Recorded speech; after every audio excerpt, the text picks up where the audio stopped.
Boa noite a todos e a todas, né?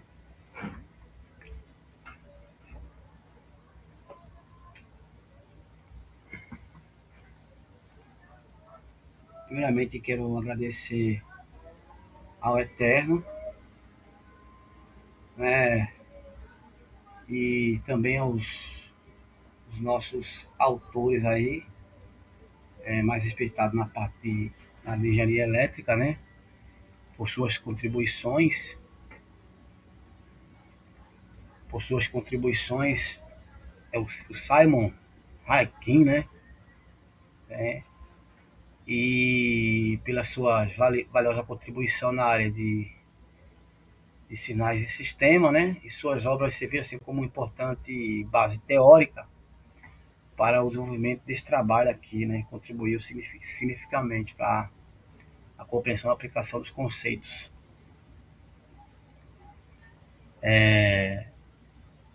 A equipe, né, que contribuiu bastante para o desenvolvimento do trabalho aí, fora da vista, fora da mente,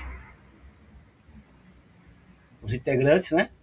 O projeto é apresentado para os professores Isadora e Paulo Messias, né? Para compor a variação da A3, né? Palavra-chave, sinais elétricos, convolução, resposta ao impulso, estabilidade Bibble ou silapsiscope. Né?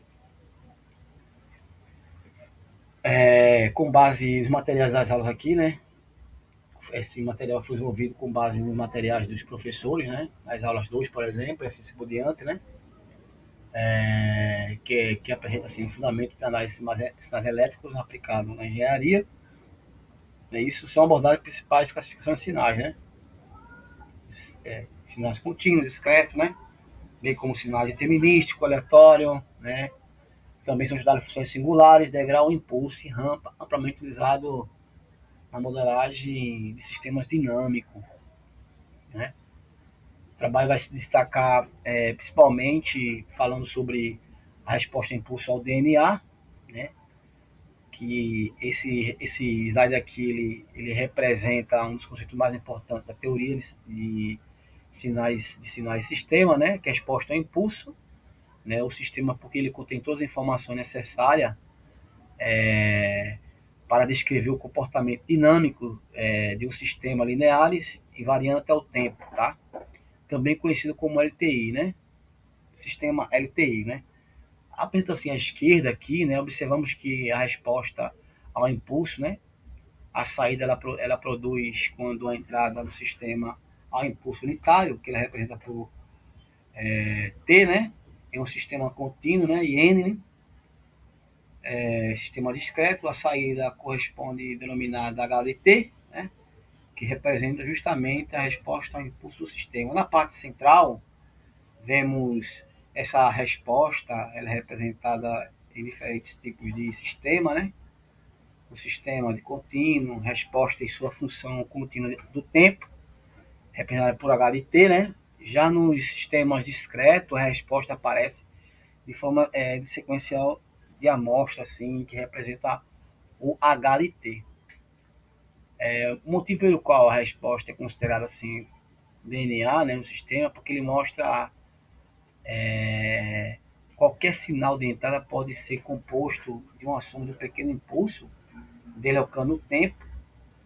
Conhecemos a resposta do sistema de cada impulso individual e assim podemos calcular a resposta total simplesmente somando todas as contribuições, tá?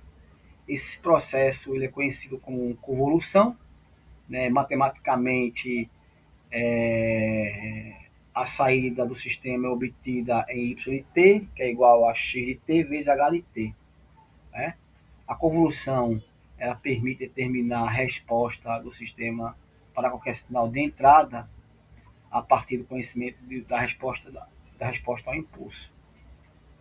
Na parte à esquerda, né, assim como o DNA de um organismo contém todas as informações necessárias para definir suas características, né, a resposta ao impulso contém todas as informações necessárias para assim descrever como o sistema reagirá a qualquer estímulo aplicado em sua entrada. Tá?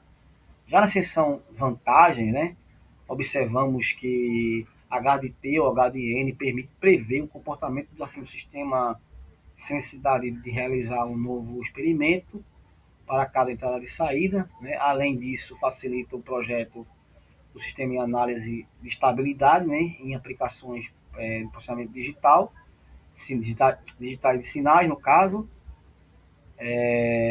telecomunicações, né? Controle de eletrônica, assim vai, né? Por fim, destaca o quê? Que a principal ideia do slide aqui, a resposta a impulso, ele funciona como uma assinatura do sistema, né? A conhecer a conhecê-lo, conseguimos compreender, modelar e prever e controlar o comportamento do sistema de forma completa, tá? Portanto, podemos concluir que a resposta ao impulso é uma ferramenta fundamental da engenharia elétrica, pois ela estabelece assim a ligação entre os sinais de entrada, as características, né, e o sistema resposta obtida da saída, tá? Se conhecemos a resposta ao impulso de um sistema, conhecemos seu comportamento dinâmico, né? Por isso é chamado DNA, né? Do sistema é construído a base técnica da convolução, a transformada de Laplace, né? Transformada de Fourier, processo de sinais digitais, é, é, processamento de sinais digitais de sinais, né? E amplamente utilizado na engenharia elétrica moderna, certo? Eu vou dar um pulo aqui nos slides aqui. Eu gostaria de falar um pouco mais aqui, mas o tempo não vai permitir, né? Sobre o osciloscópio, certo? Um pouco de amplitude, né? Hens, certo? Então vou entrar aqui, abrir aqui e setar aqui nessa parte de sinais contínuos versus discreto, né? Para tentar assim entender assim um pouco, né? A primeira parte técnica assim, né? Contínua versus discreto, né?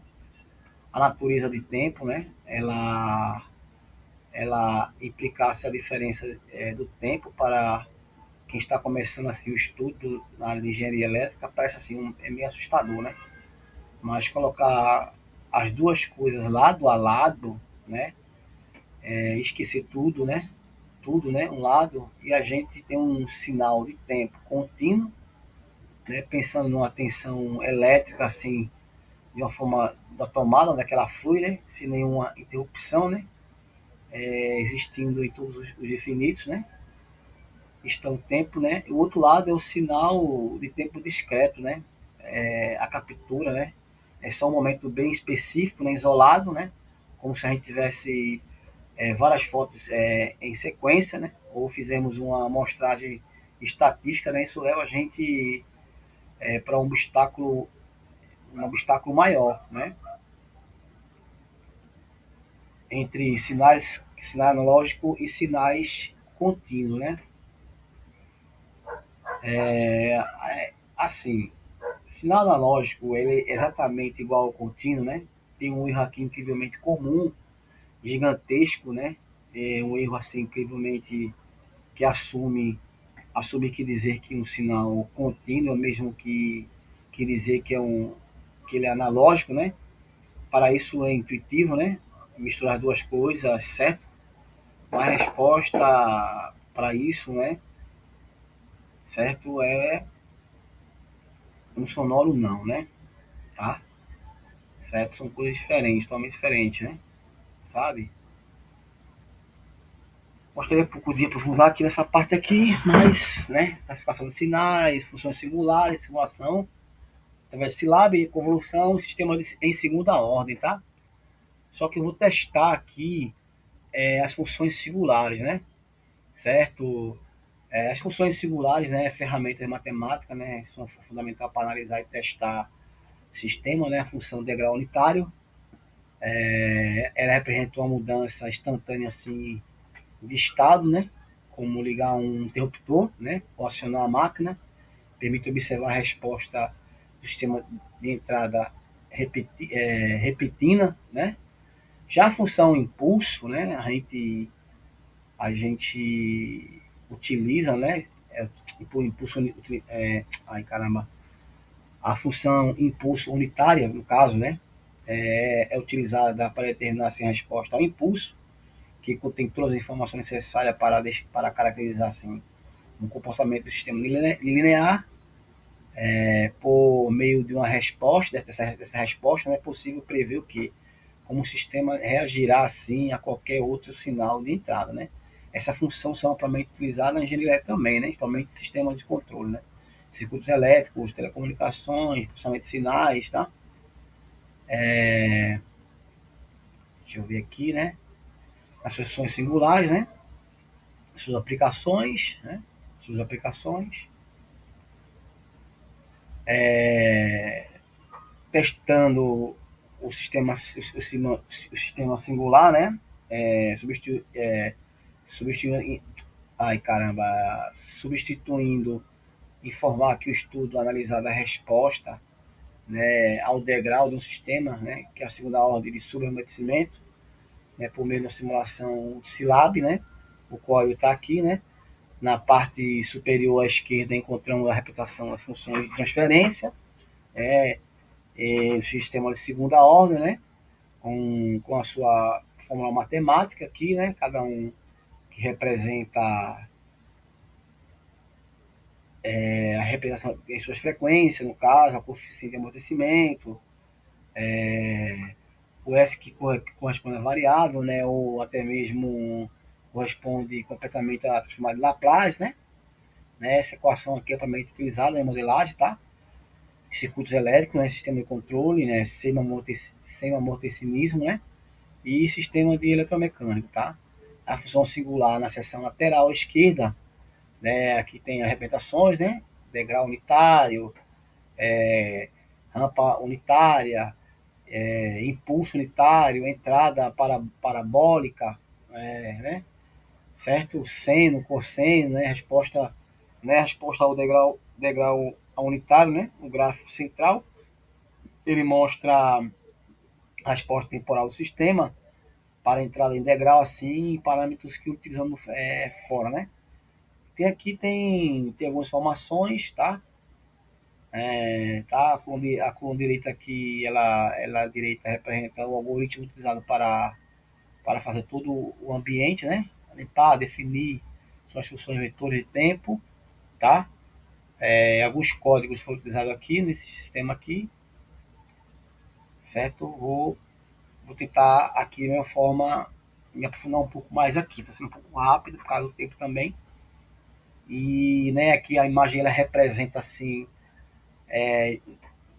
no gráfico do Silab, né, ela contém um resultado da simulação de um sistema de segunda ordem subamortecida, né, 0,2, né, submetido a uma diferença de função singular, né, os gráficos estão organizados em 4 painéis, né, permitindo comparar o comportamento dinâmico do sistema em diferentes tipos de entrada, tá?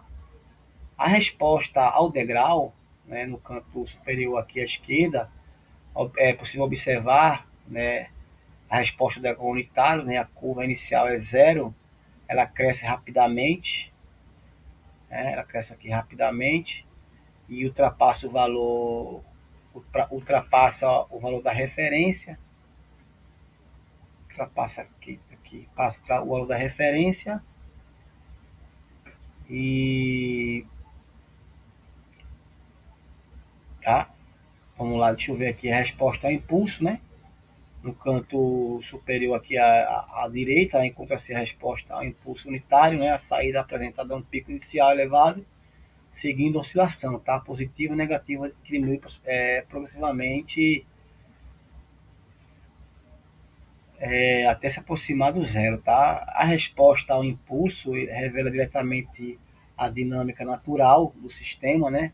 Em vez de ser a presença de polos complexos, né, conjugados, e resposta pela oscilação do amortecimento. Já a resposta em rampa, aqui no canto inferior, à esquerda, né, ele representa uma resposta de entrada à rampa, né, a saída cresce continuamente ao longo do tempo, acompanhando a tendência de entrada. Inicialmente ocorre um atraso devido à dinâmica do sistema, mas posteriormente a curva mantém o crescimento aproximadamente linear. Né? Esse resultado demonstra a capacidade do sistema de acompanhar sinais crescentes, embora exista um erro aqui, né? Seguindo associar ao nascimento e a ordem do sistema, tá? Aqui no canto inferior, né? Aí tem a parabólica, né? No canto direito, observa que a resposta à entrada parabólica, a saída cresce formalmente, acelerada, né? Existe uma trajetória de uma curva e acidente atingir aproximadamente 48 unidades, né? Final da simulação. Né? A resposta mostra a entrada que cresce quadraticamente, né? Com o tempo, né? Acompanha a tendência geral do sistema, porém apresenta atraso assim, dinâmico, né? Decorrente da sua característica de amortecimento. Né? Assim, a interpretação geral, né? Os quatro gráficos demonstram né? como o mesmo sistema reage, né? Diferentes funções singulares, né? Utilizando sinais de sistema caracterizado comportamento dinâmico, né? E modelos lineares invariantes, né? LTI, né? Certo? Já falei sobre a, a fórmula, né? Do ponto de vista assim na engenharia, né? Do ponto de vista da engenharia, a simulação demonstra como diferentes sinais de entrada eles podem ser utilizados para avaliar o desempenho, estabilidade, velocidade de resposta e a capacidade de rastreamento do sistema dinâmico, tá? Decodificação, vou decodificar aqui o sistema aqui, né? Usando a ferramenta Silab, dar aqui uma acelerada, né? Decodificando assim no Silab, assim, utilizando, né? Esse teste que eu fiz várias vezes, tentar entender, né? Ao sinal de entrada unitário, né? Na parte superior aqui a figura, né? Intitulado sinais de entrada de degrau unitário, né? X de N, né? Que é igual o degrau unitário, assim, é um dos sinais fundamentais da teoria de sinais sistema, seu valor zero para n maior que zero, né? E 1 para n maior que zero. No gráfico, todas as amostras aqui possuem valor igual, né? 1, né? Representa a entrada constante aplicada ao sistema, né? Essa interpretação física na engenharia elétrica, o degrau pode ser representado ligeiramente em uma fonte de tensão DC, né? Acionamento motor, fechamento de chave elétrica e aplicações repetidas de comandos de controle, tá? A resposta ao impulso, né? Num gráfico aqui encontra-se a resposta a impulso, H de N, né? A resposta ao impulso se caracteriza por complementar um sistema linear e variante ao tempo, né? Observa assim o sinal ele cresce, né? Inicialmente atinge um pico próximo de 0,6, né? Depois decai, né? Apresenta uma oscilação positiva e negativa, né? E a amplitude vai diminuindo até se aproximar do zero. Este comportamento típico do sistema, né? De oscilatório, estável, né? Subamortecido. A energia é armazenada no sistema, vai sendo dissipada ao longo do tempo, né? Exemplo físico assim é o circuito RLC, né? Que é também um sistema mecânico, massa de mola, amortecedor, né? Filtros elétricos, né? Sistema de controle, né? Já a saída do sistema Y, né? Via convolução, né? O gráfico inferior apresenta a saída do sistema y de n, né, que é igual a x de n vezes h de t, né, onde representa operações de convolução, né, e a convolução realizada é combinada de entrada com uma resposta ao impulso do sistema. O que aconteceu aqui na saída, né, na região inicial, a saída cresce, né, rapidamente.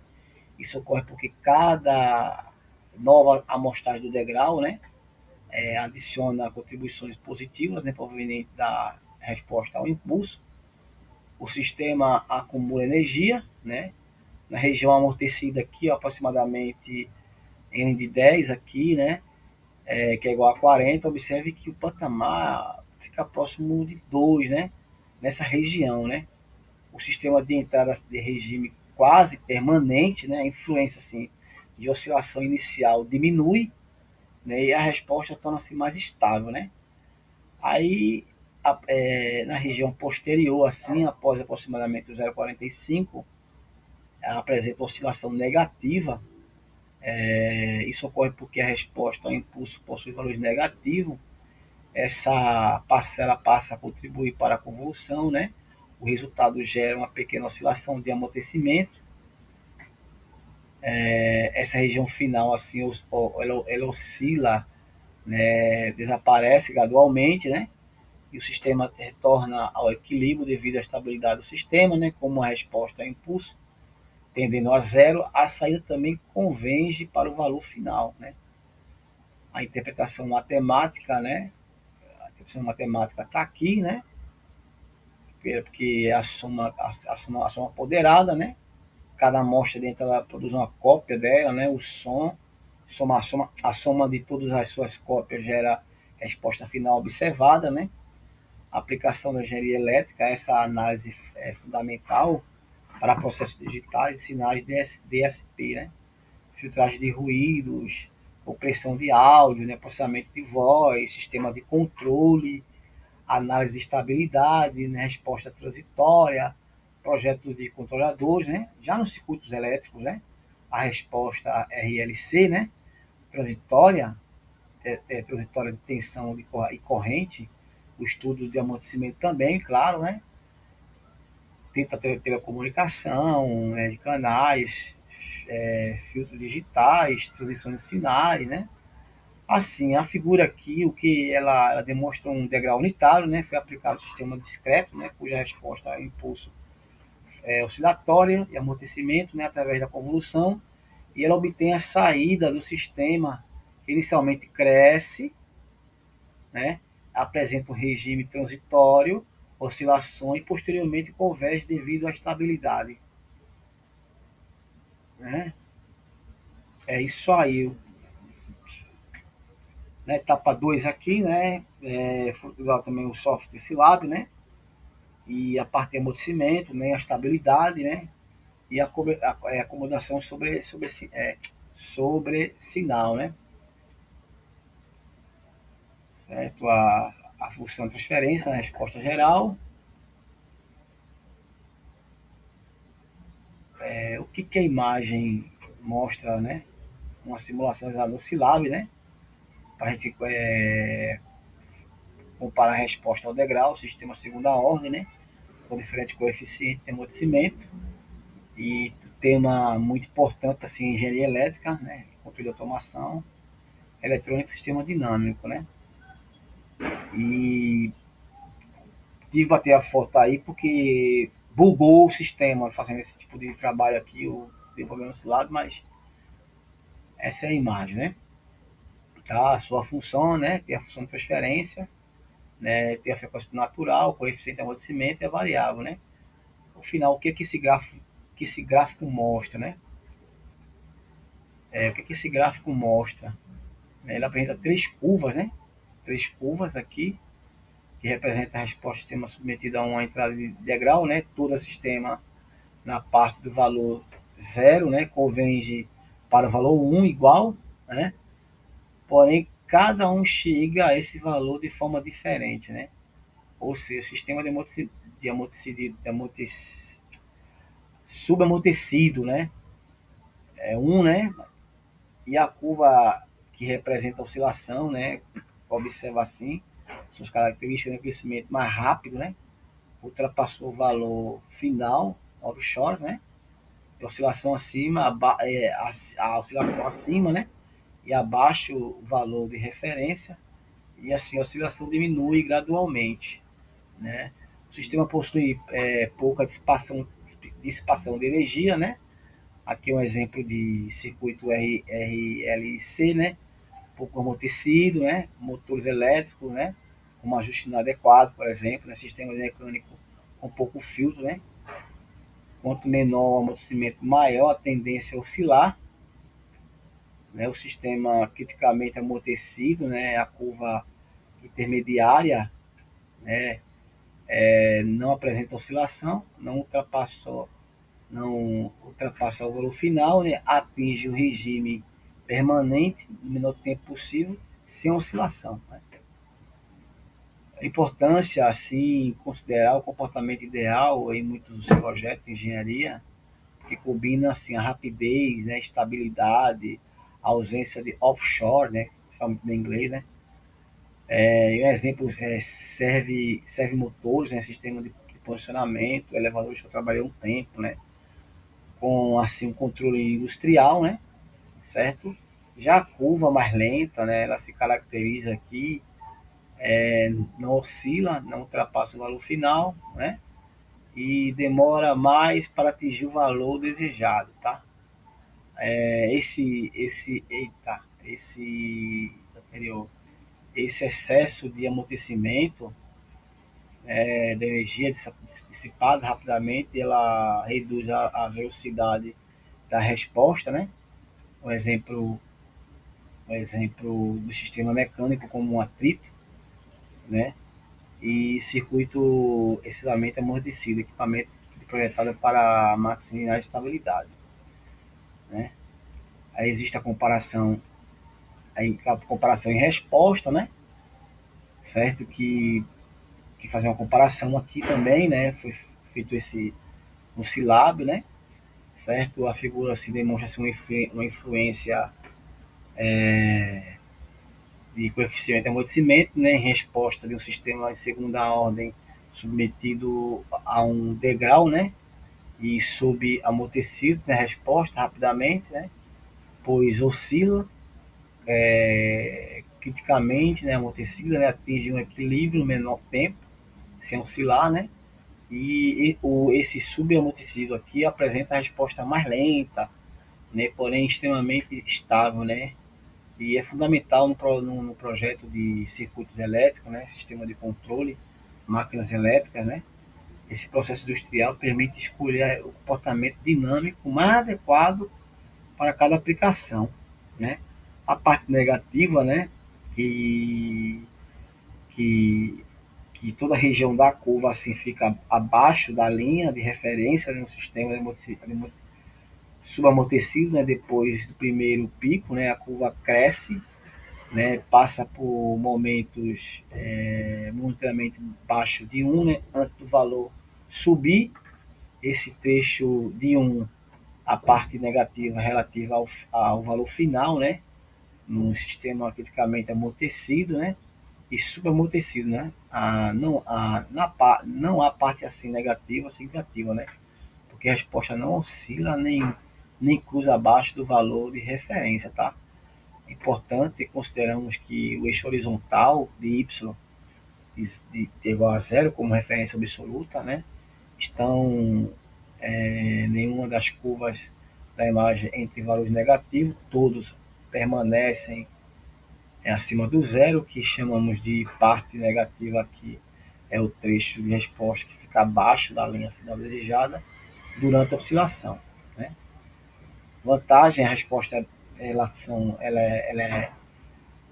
é rápida, né? O estímulo, ela atinge rapidamente a região desejada, adequada quando a velocidade é mais importante, né?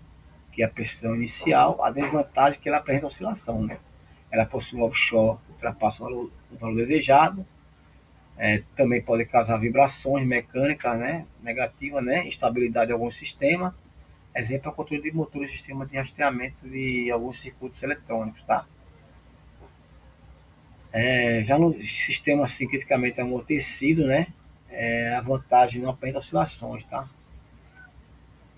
Eu vou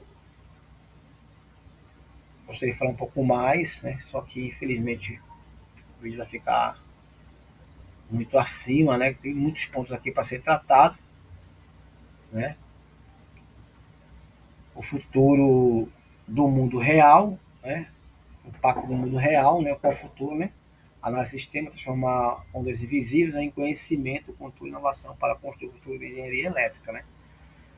E os caras que tá acima disso aí são engenheiros eletricistas. Isso aí que é muito interessante, né? Esse impacto aí, né? Ao analisar o conceito de sinais de sistema, né? Torna-se assim, evidente que o domínio dessa ferramenta ela constitui a base da tecnologia, né, para sustentar grande parte da engenharia elétrica, né, moderna, a geração, transmissão, processamento. processamento, né? A interpretação de sinais permite compreender fenômenos físicos, né? Controlar processos, desenvolver soluções inovadoras para os desafios da tecnologia da atualidade. Né? Na rede elétrica, né? A análise de sinais é utilizada para monitorar a qualidade